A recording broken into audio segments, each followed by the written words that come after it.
আসসালামু আলাইকুম গাইস, দেখুন নতুন একটা ভিডিওতে আপনাদের স্বাগত।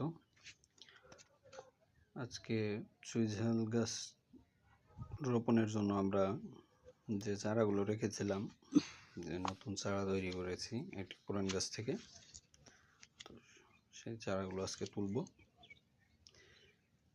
এখানে একটি ড্রাগন ফুলের গাছের বেশি একটা ডাল, অতিরিক্ত একটা ডাল কেটে দেব। হ্যাঁ, তো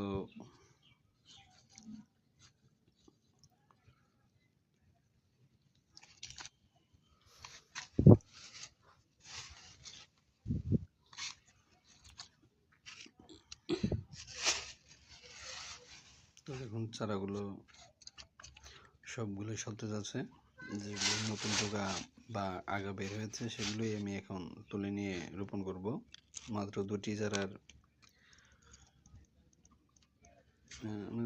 চারার আগা বের হয়েছে।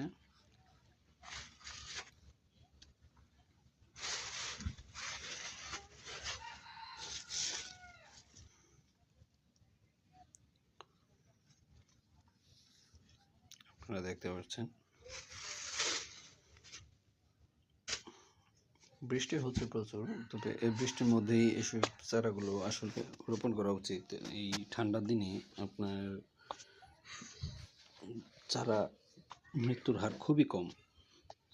তো একটু উঁচু জায়গায় যেখানে পানি না জমে থাকে সেখানে রোপণ করার চেষ্টা করবেন।